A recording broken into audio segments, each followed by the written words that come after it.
എല്ലാവർക്കും സലു കിച്ചണിലേക്ക് സ്വാഗതം. ഇപ്പൊ രാവിലെ 4:30 മണിക്ക് ഞാൻ നിസാർക്കയും സുൽത്താനും കൂടിയിട്ട് നമ്മുടെ റിച്ചുവിന്റെ അടുത്തേക്ക് പോവാണ്. അപ്പൊ കഴിഞ്ഞ വീഡിയോയിൽ ഞാൻ പറഞ്ഞിട്ടുണ്ടായിരുന്നില്ലേ റിസ്വാന് സെംബ്രേക്ക് ആണെന്ന്. അങ്ങനെ അവന് കുറച്ച് ലഗേജ് ഒക്കെ ഉണ്ടെന്ന് പറഞ്ഞത് കൊണ്ടാണ് ഇപ്പൊ ഞങ്ങള് വിളിക്കാനായിട്ട് പോകുന്നത്.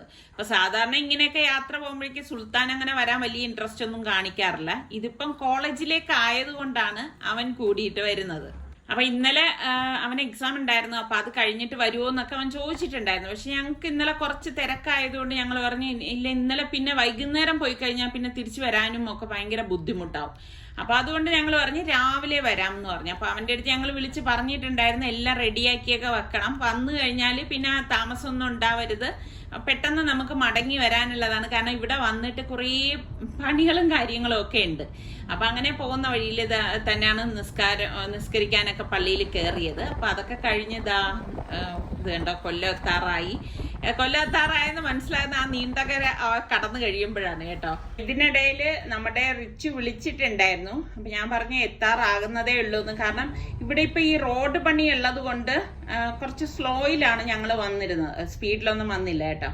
അങ്ങനെ ഇപ്പൊ കോളേജ് ഇവരുടെ ഹോസ്റ്റൽ എത്താറായി. അപ്പൊ റിച്ചു പറഞ്ഞ് അവിടെ ഗേറ്റിന്റെ അവിടെ വാച്ചറിന്റെ അടുത്ത് സെക്യൂരിറ്റിയുടെ അടുത്ത് പറഞ്ഞാൽ മതി, ലഗേജ് ഉള്ളത് കൊണ്ട് അവരകത്തേക്ക് കടത്തി വിടും എന്ന് പറഞ്ഞു.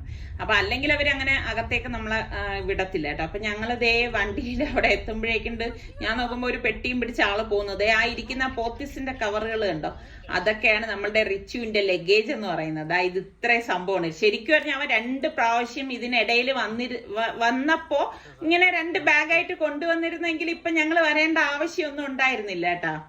എന്നാലും കഴിഞ്ഞ വർഷം വന്നതിൽ നിന്നും ഒക്കെ മെച്ചമുണ്ടെന്ന് തന്നെ പറയാം കേട്ടോ. കഴിഞ്ഞ വർഷം നിങ്ങൾ കണ്ടിട്ടുള്ളവരാണെങ്കിൽ അറിയാൻ പറ്റും, ഒരൊറ്റ പോത്തിസിന്റെ കവറും ഒരു പന്ന ചെരുപ്പുമാണ് ഉണ്ടായിരുന്നത്. അതിനായിരുന്നു ഞങ്ങളെ വിളിച്ചു വരുത്തിച്ചിരുന്നത് കേട്ടോ. ഇതിപ്പം ഞങ്ങളെ കാണിക്കാനാണോ എന്നറിയത്തില്ല, ഒരു 3-4 കവറൊക്കെ ഉണ്ട്. ഇനി സംഭവം വീട്ടിൽ ചെല്ലുമ്പോൾ തന്നെ അറിയാം എന്തൊക്കെയാണ് ഇതിലുള്ളതെന്നുള്ളത്. പിന്നെ ബെഡ് അങ്ങനെയുള്ള കാര്യങ്ങളൊന്നും നമ്മൾ എടുക്കേണ്ടതില്ല, അവർക്ക് അവിടെ റൂം ഉണ്ടല്ലോ, അതിലേക്ക് വെച്ചോളും. ഇങ്ങനെ ഇവരുടെ ഇതുപോലെയുള്ള കാര്യങ്ങൾ മാത്രം കൊണ്ടുവന്നാൽ മതി. ഇപ്പൊ ലാസ്റ്റ് സെമ്മില് ഇനിയിപ്പോ വേറെ ഹോസ്റ്റലിലായിരിക്കും കേട്ടോ. അപ്പൊ അതുകൊണ്ടാണ് ഇവരുടെ അടുത്ത് ഇങ്ങനെ സാധനമൊക്കെ വീട്ടിലേക്ക് കൊണ്ടുപോകാനായിട്ട് പറയുന്നത്. പിന്നെ അവിടുത്തെ ലോക്കർ റൂമിൽ വേണമെങ്കിൽ വെക്കാൻ തോന്നുന്നു. പിന്നെ റിസ്വാനെ സംബന്ധിച്ച് കുറെ ഇതുപോലത്തെ ഉള്ള ചവർ ഐറ്റംസ് ഒക്കെ ഉണ്ട്. അപ്പം അവിടെ വയ്ക്കുന്നതിന് അവന് ചിലപ്പോൾ നാണക്കേടായിരിക്കും. അതുകൊണ്ടാണ് പിന്നെ അതെല്ലാം ഇനി പാക്ക് ചെയ്ത് വീട്ടിലേക്ക് കൊണ്ടുവരുന്നത് കേട്ടോ. ഇതാണ് നമ്മുടെ ഈ അമൃത കോളേജിന്റെ മുൻവശം കേട്ടോ. നല്ല രസമാണ്, എനിക്ക് ഭയങ്കര ഇഷ്ടമാണ് കേട്ടോ. എനിക്ക് ഇതുപോലത്തെ ക്യാമ്പസ് ഒക്കെ കാണുമ്പം അവിടെ പഠിച്ചിരുന്നെങ്കിൽ എന്നൊക്കെ തോന്നുന്ന ഒരു വ്യക്തിയാണ് കേട്ടോ ഞാന്. ഭയങ്കര ഇഷ്ടമാണ് എനിക്ക് ഇതുപോലത്തെ ഉള്ള ക്യാമ്പസുകളൊക്കെ കാണാൻ. ഞങ്ങൾ പിന്നെ അവിടെ ഒട്ടും താമസം എടുത്തില്ല, ലഗേജ് വെച്ചു, അവിടെ നിന്ന് പുറപ്പെട്ടു. റിച്ചു കോളേജ് പൂട്ടിയല്ലേ? കോളേജ് അവിടെ ഉണ്ട്. സാധനം കയറ്റി പറഞ്ഞു കേട്ടില്ലേ, കർണാടകത്തിൽ നിന്ന് ആന്ധ്രയിൽ നിന്ന് വന്നവർക്ക് പോലും ഇത്രയും ലഗേജ് ഇല്ല. ഹൈദരാബാദിൽ നിന്നുള്ള ആൾക്കാർ പോലും അതിരിക്കട്ടെ, ഇത്രയും ഈ ലഗേജിന്റെ അകത്ത് എന്താണ് സംഭവം? വേസ്റ്റ് എന്റെ ഞാൻ ആ S3 കഴിഞ്ഞിട്ട് ഞാൻ ഇതൊന്നും വീട്ടിൽ കൊണ്ടുവന്നില്ലല്ലോ. അപ്പൊ അതൊക്കെ ഞാൻ എന്റെ അലമാരയിൽ ഇരിക്കായിരുന്നു, അതൊക്കെ അങ്ങ് എടുത്ത്. ഇനി എന്ന് വരണം? ഇനി ജനുവരി 22 ഇല്ല, ഫെബ്രുവരി 5-ാം തീയതി. ഓ ഇതിനെ നീട്ടിയ ICPC. കൊറേ ദിവസം നമ്മുടെ റിച്ചു ഉണ്ട്. ഞങ്ങള് എത്തുന്നതിന് മുൻപ് തന്നെ വിളിച്ചിട്ട് ചോദിച്ചു, നിങ്ങൾ താമസിക്കുമെങ്കിൽ ഞാൻ മെസ്സിൽ പൊക്കോട്ടെ കഴിക്കാന്ന് പറഞ്ഞു. അപ്പൊ ഞാൻ പറഞ്ഞില്ല, ഞങ്ങൾ എത്താറായി എന്ന് പറഞ്ഞു. അപ്പൊ അതുകൊണ്ട് തന്നെ അവന് വിശക്കണം എന്ന് പറഞ്ഞപ്പോഴേക്ക് വരുന്ന വഴിയിൽ നമ്മളിതാ ഒരു റെസ്റ്റോറന്റിൽ കയറി. അപ്പം അപ്പമാണ് ഓർഡർ കൊടുത്തത് കേട്ടോ. അപ്പവും നല്ല മട്ടൺ റോസ്റ്റ് എനിക്കും നിസാർക്കും. ഇവർക്ക് മുട്ട റോസ്റ്റ് മതി എന്ന് പറഞ്ഞു. അങ്ങനെ അവര് മുട്ട റോസ്റ്റുമാണ് വാങ്ങിയത്. നല്ല അടിപൊളി അപ്പവും മട്ടൺ റോസ്റ്റും ഒക്കെ ആയിരുന്നു കേട്ടോ. എല്ലായിടത്തും നമുക്ക് ഇതുപോലെ നല്ല റോസ്റ്റ് ഒന്നും കിട്ടത്തില്ല, അതൊരു നഗ്നമായ സത്യമാണ്. ഇത് നല്ല അടിപൊളിയായിരുന്നു കേട്ടോ. അങ്ങനെ നല്ല റാഹത്തായിട്ട് ബ്രേക്ക്ഫാസ്റ്റ് ഒക്കെ കഴിച്ചു. അപ്പൊ രാവിലെ പുറപ്പെട്ടതിന്റെ കാരണം തന്നെ ഇതാണ് കേട്ടോ. കാരണം നമ്മളുടെ ദിവസം നഷ്ടപ്പെടരുത്. അപ്പൊ നമുക്ക് കറക്റ്റ് ഒരു 8-9 മണിയൊക്കെ ആകുമ്പോൾ നമുക്ക് വീട്ടിൽ എത്തുകയും ചെയ്യാം. ബാക്കി നമ്മളുടെ കാര്യങ്ങൾക്കൊന്നും ഒരു മുടക്കം വരത്തൂല്ല കേട്ടോ. അപ്പൊ നിസാർക്ക് ഡ്രൈവ് ചെയ്യുന്നതുകൊണ്ട് തന്നെ വലിയ സ്പീഡിലൊന്നും ഞങ്ങൾ വരാറില്ല, ഒരു ആവറേജ് സ്പീഡിലേ വരാറുള്ളൂ കേട്ടോ. ശരിക്കും പറഞ്ഞാൽ റിച്ചുവിന്റെ തമാശ തുടങ്ങി കേട്ടോ. ശരിക്ക് ഈ റിച്ചുവിന്റെ കളി തമാശയൊക്കെ കാണുമ്പോൾ എനിക്ക് ഭയങ്കര ഇഷ്ടമാണ് കേട്ടോ. കാരണം അവനുള്ളപ്പം വീട്ടില് നല്ല ഉണർവാണ് കേട്ടോ. മറ്റവര് രണ്ടുപേരും ഉള്ളതും ഇല്ലാത്തതും ഒക്കെ ഒരുപോലെ തന്നെയാണ്. അവര് അങ്ങനെ ഈ റിച്ചുവിനെ പോലെയല്ല കേട്ടോ. റിച്ചു അങ്ങനെയല്ല, ഭയങ്കര എന്തു പറയാൻ, ഓരോ കാര്യം എടുത്താലും നല്ല ഹ്യൂമർ സെൻസോടെ കൂടി കാര്യങ്ങൾ പറയുകയും നമ്മളെ ചിരിപ്പിക്കുകയും ഒക്കെ ചെയ്യുന്ന അങ്ങനെ ഒരു ക്യാരക്ടറാണ് റിച്ചുവിൻ്റെത്. പിന്നെ ദേഷ്യം വരൂലെന്ന് വെച്ചാൽ അത്യാവശ്യം ദേഷ്യമൊക്കെ ഉള്ള ഒരു ക്യാരക്ടർ തന്നെയാണ് കേട്ടോ. അങ്ങനെ പറഞ്ഞതാ നമ്മളുടെ വീടെത്തി കണ്ടോ. നമ്മള് ദാ പോയി ദേ വന്നു, അങ്ങനെ തന്നെ ആയിരുന്നു. പക്ഷെ കുറച്ചുകൂടി നേരത്തെ നമ്മൾ എത്തിയേനെ. ഞാൻ പറഞ്ഞില്ലേ റോഡ് പണി ഉള്ളത് കൊണ്ട് അങ്ങോട്ട് നമുക്ക് കുഴപ്പം വന്നില്ല. പക്ഷെ ഇങ്ങോട്ട് വന്നപ്പോഴേക്ക് റഷ് ആയി തുടങ്ങി. അപ്പൊ അതുകൊണ്ടാണ് ഞങ്ങള് ഇച്ചിരിയെങ്കിലും ഒന്ന് വൈകിപ്പോയത്. അപ്പൊ ദാ ഇത് തുറന്നപ്പോ തന്നെ നമ്മളുടെ റിച്ചിന്റെ ഷൂസ് ഒക്കെ ചാടി വരെയാണ്. അപ്പൊ ഞാൻ നോക്കുന്നുണ്ട് ഇവൻ എന്തൊക്കെയാണ് ഈ കൊണ്ടുവന്നിരിക്കുന്നതെന്നാണ് നോക്കണത്. ഇനി നമ്മളെ വരുത്തിക്കാൻ വേണ്ടിയിട്ട് കണ്ട ചവറ് സാധനങ്ങളെല്ലാം പല പല ബാഗിലാക്കിയതാണോ എന്നൊക്കെ ഡൗട്ടുണ്ട്. അപ്പൊ അവൻ പറയുന്നുണ്ട് ഇല്ല, ഷർട്ട് പാന്റ് ഇങ്ങനെയൊക്കെയുള്ള ഐറ്റംസ് എല്ലാം ഉണ്ട്, പിന്നെ നനയ്ക്കാൻ കുറെ ഐറ്റംസ് ഒക്കെ ഉണ്ട് എന്നൊക്കെ ഓരോരോ കാര്യങ്ങളാണ് അവൻ ഇങ്ങനെ പറഞ്ഞുകൊണ്ടിരിക്കുന്നത്. പിന്നെ അവന്റെ കാര്യത്തിൽ വേറെ നമ്മളൊന്നും ഇനിയിപ്പം സഹായിക്കാനൊന്നും പോണ്ട, അതാ എല്ലാം തന്നെ എടുത്തു കൊണ്ടുവന്ന് വെച്ചോളും കേട്ടോ. നന്നായിട്ട് ജോലി ചെയ്യുന്ന ഒരു ആളാണ് കേട്ടോ റിച്ചു. അപ്പൊ അവന്റെ പെട്ടിയൊക്കെ കൊണ്ടുവരുന്നുണ്ട്. പക്ഷെ ഇനി എനിക്കുള്ള പണി എന്താണെന്ന് വെച്ചാൽ ഇവിടെ വന്ന് ഇവൻ എല്ലാം തരംതിരിക്കുമ്പോഴേക്ക് വാഷ് ചെയ്യാനുള്ളതാണ്. അപ്പൊ റിച്ചുവിന്റെ അൺബോക്സിങ് കാണിക്കണം എന്നൊരാഗ്രഹം കേട്ടോ. എന്തായാലും കണ്ടോളൂ, ഇതൊക്കെയാണ് റിച്ചുവിന്റെ അൺബോക്സിങ്. സാധനങ്ങൾ കണ്ടോ.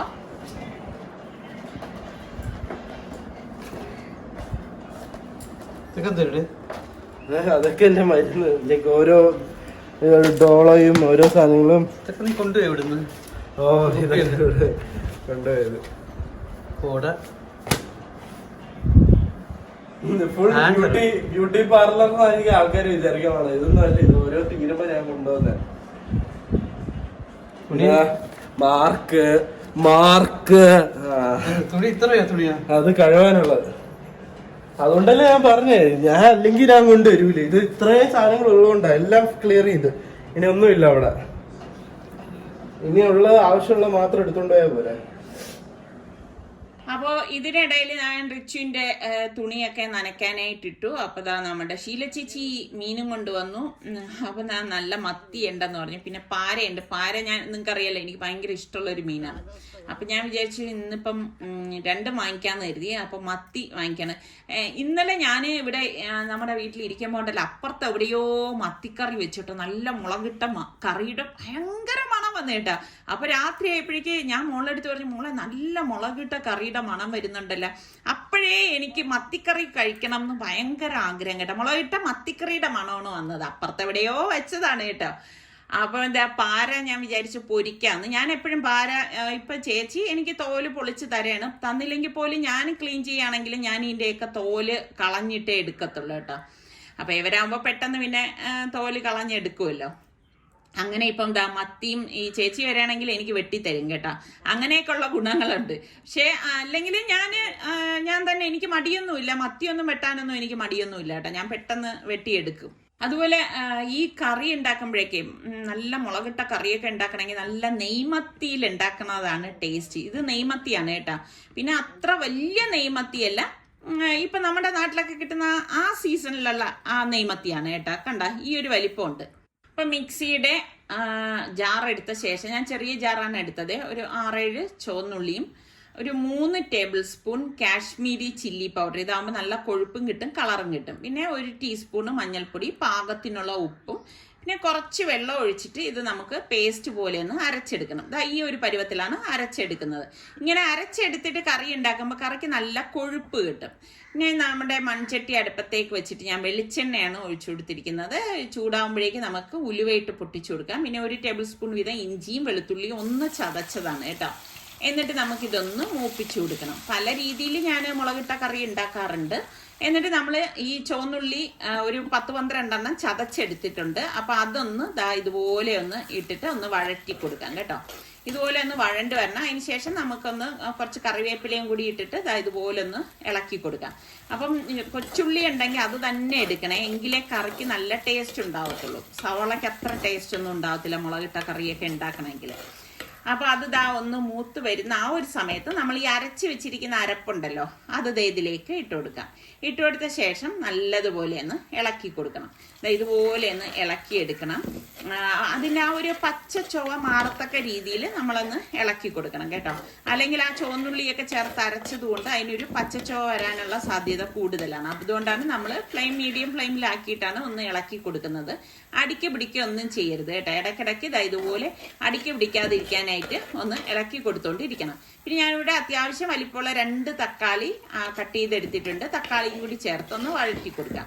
അപ്പൊ തക്കാളി ചേർക്കുന്നത് കൊണ്ട് തന്നെ ഈ കറി കൂടുതൽ നേരമൊന്നും വച്ചിരിക്കാൻ പറ്റത്തില്ല കേട്ടോ. അപ്പൊ ഇതിനിടയിൽ മരിച്ചീനി ഉണ്ടായിരുന്നു. അപ്പൊ ഞാനത് കട്ട് ചെയ്ത് കഴുകി കൊണ്ടുവന്നു. അത് ചട്ടിയിലേക്ക് ഇട്ട് പാകത്തിനുള്ള വെള്ളവും ഉപ്പും കുറച്ച് കറിവേപ്പിലയും കൂടി ഇട്ട് കൊടുക്കാണ്. ഇട്ട് കൊടുത്ത് 2-3 പച്ചമുളകും കൂടി കീറി ഇട്ട് കൊടുക്കാണ് കേട്ടോ. അപ്പൊ നമ്മളുടെ മസാല അടപ്പൊന്ന് മാറ്റിയിട്ട് നോക്കാം. കണ്ട കറക്റ്റ് പരുവത്തിന് വന്നിട്ടുണ്ട്. ഞാൻ നേരത്തെ പറഞ്ഞില്ലേ തക്കാളിയൊക്കെ ചേർന്നത് കൊണ്ട് തന്നെ, തക്കാളി കൊച്ചുള്ളിയൊക്കെ ചേർന്നത് കൊണ്ട് തന്നെ ഈ കറി ഇപ്പൊ രാവിലെ വെച്ചാൽ രാത്രി വരെയൊക്കെ ഇരിക്കത്തുള്ളൂ, പിറ്റേന്ന് ഇരിക്കത്തില്ല, ചീത്തയായി പോകും കേട്ടോ. എന്നിട്ട് പാകത്തിനുള്ള വെള്ളം നമുക്ക് ഇതിലേക്ക് ഒഴിച്ച ശേഷം ഒരു 1/4 കപ്പ് പുളിവെള്ളം കൂടി ഒഴിച്ചു കൊടുക്കാം. എന്നാൽ 2-3 ദിവസം ഇരിക്കുന്ന മുളകിട്ട മത്തിക്കറി ഞാൻ ഇതിനു മുൻപ് ഉണ്ടാക്കിയിട്ടുണ്ട് കേട്ടോ. അപ്പൊ ഇതുപോലെ ഒന്ന് ഇളക്കി കൊടുക്കണം. എന്നിട്ട് വീണ്ടും നമുക്ക് തിളയ്ക്കാനായിട്ട് മൂടി വെച്ചു കൊടുക്കാം. അപ്പം ഇള വന്ന ശേഷം നമ്മൾക്ക് മൂടി ഒന്ന് മാറ്റിയിട്ട് ഇതുപോലെ ഒന്ന് ഇളക്കി കൊടുക്കണം. ഇപ്പൊ തന്നെ നല്ല മണം വരുന്നുണ്ട് കേട്ടോ. മുളകിട്ട കറിക്ക് അതിൻ്റെ ആ ചാറിന് പോലും നല്ല മണമാണ്. എന്നിട്ട് നമുക്ക് വൃത്തിയാക്കി വെച്ചിരിക്കുന്ന മത്തി ഇതിലേക്ക് ഇട്ട് കൊടുക്കാം. എത്ര പേർക്ക് മത്തിക്കറി ഇഷ്ടമുള്ളവരുണ്ട്? ശരിക്കും കപ്പയും മത്തിക്കറിയും നല്ല ഒരു കോമ്പിനേഷനാണ്. ശരി, അത് മാത്രം മതി, ചോറ് വേണം എന്നൊന്നും ഇല്ല കേട്ടോ. ഇപ്പൊ ഞാൻ പിള്ളേരൊക്കെ ഉള്ളത് കൊണ്ട് തന്നെ പൊരിക്കാനായിട്ട് ഒരു പീസ് പോലും എടുത്തിട്ടില്ല. ഞാൻ പറഞ്ഞില്ലേ പാര ഉണ്ടെന്ന്. അപ്പൊ പാര ഇവർക്കാർക്കും അങ്ങനെ ഇഷ്ടമൊന്നും ഇല്ല കേട്ടോ. അതുകൊണ്ട് അവരാരും ആ പൊരിച്ചത് എടുക്കത്തുമില്ല. ഞാൻ നിസ്സാരക്കായി മാത്രമേ കഴിക്കത്തുള്ളൂ. അപ്പൊ മീനെല്ലാം ഇതിലേക്ക് ഇട്ട ശേഷം ഒന്ന് ലെവൽ ചെയ്ത് കൊടുക്കണം. അപ്പം കുറച്ച് മീൻ കൂടുതൽ ഉണ്ടായിരുന്നു കേട്ടോ. കാരണം ഇവരെ കൊണ്ട് കഴിപ്പിക്കാൻ വേണ്ടി തന്നെയാണ് കുറച്ചധികം മീൻ ഞാൻ കറിയിലേക്ക് ഇട്ടത്. അപ്പൊ ഒന്ന് മുങ്ങിക്കിടക്കത്തക്ക രീതിയിലാണ് ഇട്ട് കൊടുക്കണം. അത് ഒരുപാട് വെള്ളം ഒഴിച്ചങ്ങ് ചാറിന്റെ നീളം കൂട്ടരുത് കേട്ടോ. എന്നിട്ട് നമുക്ക് മൂടി വെച്ചു കൊടുക്കാം. ഒരു 4 മിനിറ്റ് മാക്സിമം മതി കേട്ടോ. 4-5 മിനിറ്റിനുള്ളിൽ തന്നെ റെഡിയാവും. എന്നിട്ട് നമുക്ക് അടപ്പ് മാറ്റിയിട്ട് കുറച്ച് കറിവേപ്പിലയും കൂടി ഞാൻ ഇതിലേക്ക് ഇട്ട് കൊടുക്കാണ്. നല്ല അടിപൊളി മത്തിക്കറി റെഡി ആയിട്ടുണ്ട് കേട്ടോ. അപ്പൊ കപ്പ ഞാൻ വെന്ത് വന്നത് ഞാൻ ഇനി ഇത് ഊറ്റിയെടുക്കും. ഊറ്റിയെടുത്തിട്ട് ഇതുപോലെ തന്നെ തിളച്ച വെള്ളത്തിലിട്ടിട്ട് വീണ്ടും ഒന്ന് വേവിച്ചെടുക്കും കേട്ടോ. അങ്ങനെ വേവിച്ചെടുത്ത് ഊറ്റിയ കപ്പയാണ് ഇത്. അതായത് 2 വെള്ളത്തിൽ ഞാൻ വേവിച്ചെടുത്തിട്ടുണ്ടായിരുന്നു കേട്ടോ. എന്നിട്ട് ഞാൻ മൺചട്ടിയിലേക്ക് വീണ്ടും ഇട്ട് കൊടുക്കുകയാണ്. അപ്പൊ നമുക്ക് കപ്പയ്ക്ക് അരപ്പ് വേണമല്ലോ. അരപ്പിന് വേണ്ടിയിട്ട് ഞാൻ ഇവിടെ തേങ്ങ എടുത്തിട്ടുണ്ട്. അതുപോലെ തന്നെ ഒരു 5-6 വെളുത്തുള്ളി അല്ലിയും, ഒരു 3 ചുവന്നുള്ളിയും, ചെറിയ ചുവന്നുള്ളിയില്ലേ, പിന്നെ ഒരു 3 പച്ചമുളകും, പിന്നെ കുറച്ച് കറിവേപ്പില. ഇതൊക്കെ ഇട്ടാലേ ആ ഒരു മരിച്ചീനിക്ക് നല്ല ടേസ്റ്റ് ഉണ്ടാവും. പിന്നെ 1 ടീസ്പൂണോളം ചെറിയ ജീരകവും 1 ടീസ്പൂൺ മഞ്ഞൾപ്പൊടിയും കൂടി ഇട്ടിട്ട് ഒന്ന് കറക്കിയെടുക്കുക. ഒരുപാട് അരയേണ്ട ആവശ്യമില്ല കേട്ടോ. ഒന്ന് കറക്കിയെടുത്താൽ മാത്രം മതി. ഇത്രയും മാത്രം അരവും മതിയാവും. ഒരുപാട് ഇട്ടാൽ ശരിയാവത്തില്ല കേട്ടോ. എന്നിട്ട് നമുക്ക് ഈ അരച്ചത് ഞാൻ ഈ മരിച്ചീനിയിലേക്ക് ഇട്ട് കൊടുക്കാണ്. ഇട്ട് കൊടുത്ത ശേഷം ഗ്യാസ് വീണ്ടും ഒന്ന് ചെറുതായിട്ടൊന്ന് കൂട്ടിക്കൊടുക്കുന്നുണ്ട് കേട്ടോ. കൂട്ടിക്കൊടുത്തിട്ട് നമുക്കിതൊന്ന് ഇളക്കിയെടുക്കാം.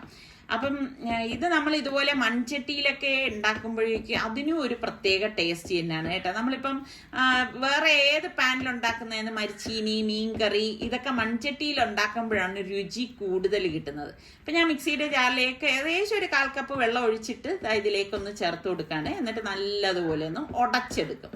ശരിക്ക് നിങ്ങൾക്കൊക്കെ ഇതുപോലെ ഉടച്ച മരിച്ചീനിക്കൊപ്പം ബീഫ് കറിയാണോ, അതേ മീൻ കറിയാണോ, അതല്ല മട്ടൻ കറിയാണോ, ചിക്കൻ കറിയാണോ കഴിക്കാനായിട്ട് ഇഷ്ടം? ഓരോരുത്തർക്കും ഓരോരോ ഇഷ്ടങ്ങളൊക്കെ ആയിരിക്കുമല്ലോ.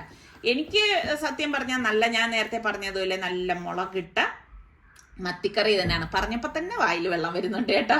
കണ്ട കറക്റ്റ് പരുവായി. നമ്മളുടെ ചട്ടി ഞാൻ ഗ്യാസ് ഓഫ് ചെയ്തിട്ടുണ്ടായിരുന്നു. തിളയ്ക്കുന്നുണ്ടോ? കറക്റ്റ് പരുവാണ് നമ്മളുടെ മത്തിക്കറി എന്ന് പറയുന്നത്. അപ്പൊ അതിനിടയിൽ ചോറ് റെഡി ആയപ്പോഴേക്ക് ഞാൻ ചോറ് ഊറ്റിയെടുക്കാണ്. പിള്ളേർക്ക് ചപ്പാത്തിയാണ് ഇവിടെ എടുക്കുന്നത് കേട്ടോ. ചോറ് ഞാൻ നിസ്സാർക്കായും മാത്രമേ കഴിക്കത്തുള്ളൂ കേട്ടോ.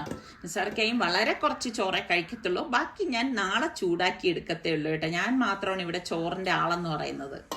ഊണൊക്കെ കഴിഞ്ഞ ശേഷം മോളിങ്ങനെ നെയ്യപ്പം കഴിക്കണമെന്ന് കൊതി പറഞ്ഞു. അപ്പൊ ഞാൻ ഇന്നലെ അരി വെള്ളത്തിൽ ഇട്ടിട്ടില്ലായിരുന്നു. അപ്പൊ എളുപ്പത്തിന് വേണ്ടിയിട്ട് ഞാൻ 2 കപ്പ് പച്ചരി എടുത്ത് നന്നായിട്ടൊന്ന് കഴുകിയ ശേഷം നല്ല തിളച്ച വെള്ളം ഒഴിച്ച് ഇനിയിപ്പോൾ ഒരു അരമണിക്കൂർ മാറ്റി വെക്കാം. അപ്പൊ പലരും ചോദിക്കും അപ്പൊ ശരിയാവോ എന്നുള്ളത്.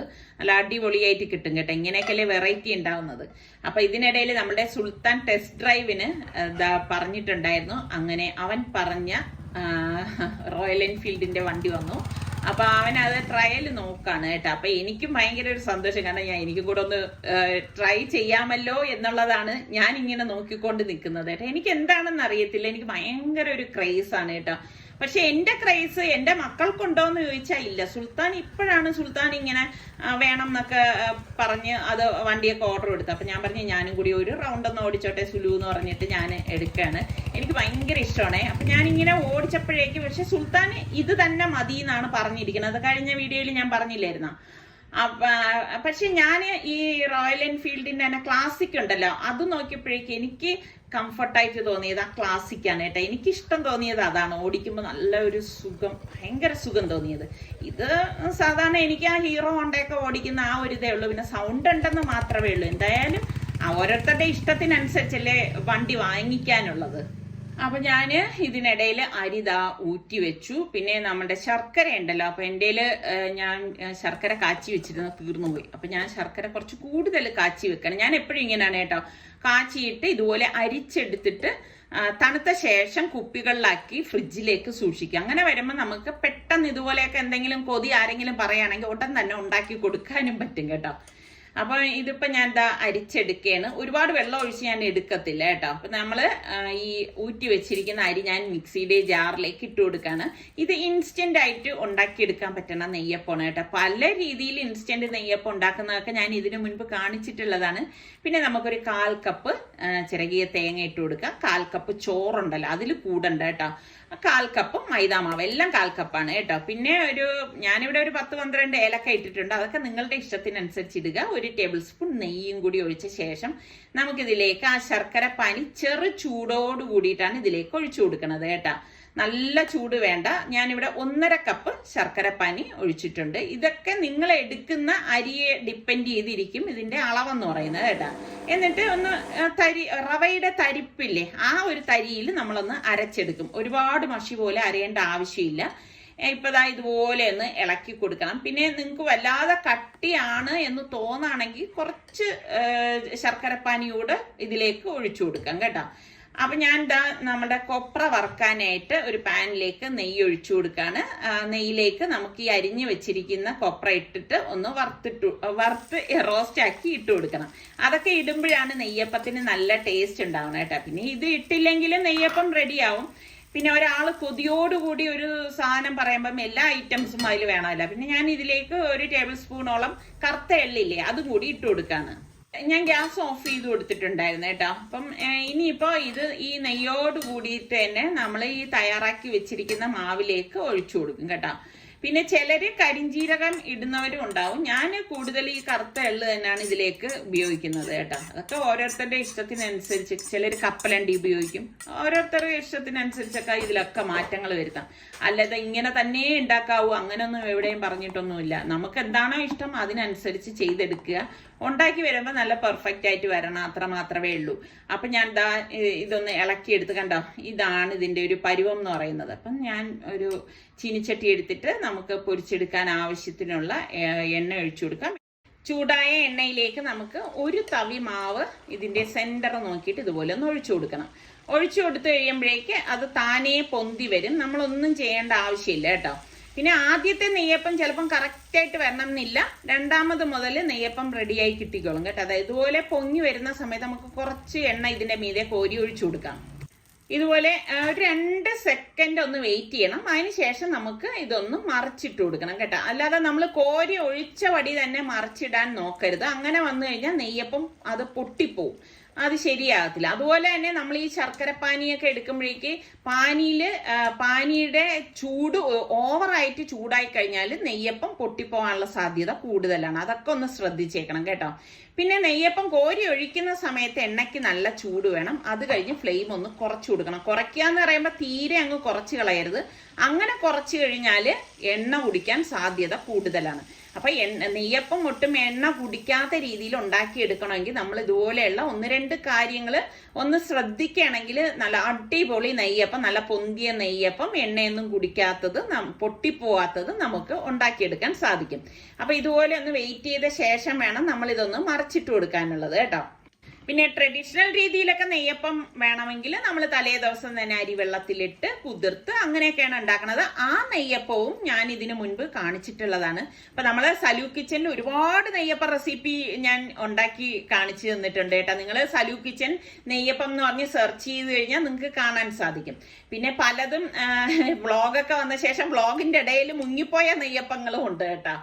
അപ്പം നിങ്ങൾക്കൊക്കെ ഇഷ്ടം നെയ്യപ്പമാണോ ഉണ്ണിയപ്പമാണോ? ഉണ്ണിയപ്പം എന്ന് പറയുമ്പോഴേക്കും നമ്മൾ അതിൽ പഴം കൂടി ചേർക്കും. പക്ഷെ എനിക്കിഷ്ടം നെയ്യപ്പമാണ്. പിറ്റേ ദിവസം, അതായത് ഉണ്ടാക്കുന്നതിന്റെ പിറ്റേ ദിവസം രാവിലെ ചായയുടെ കൂടെ ഒരു നെയ്യപ്പം കഴിക്കുമ്പോൾ ഒരു ടേസ്റ്റ് അടിപൊളി തന്നെ. അപ്പൊ ഇതൊക്കെയാണ് ഇന്നത്തെ നമ്മളുടെ വിശേഷങ്ങൾ. അപ്പൊ നിങ്ങൾ കണ്ടിട്ട് നിങ്ങൾക്ക് ഇഷ്ടപ്പെട്ടാണെങ്കിൽ ഒന്ന് കമന്റ് ചെയ്യാനും ഒന്ന് ലൈക്ക് അല്ലെങ്കിൽ ഒരു ഹാർട്ടെങ്കിലും തരാനും വിട്ടുപോരുത് കേട്ടോ. അപ്പൊ അടുത്ത് നമുക്ക് നല്ല റെസിപ്പിയോ വ്ളോഗായിട്ടൊക്കെ കാണാം. അതുവരയ്ക്കും എല്ലാവർക്കും ബൈ ബൈ.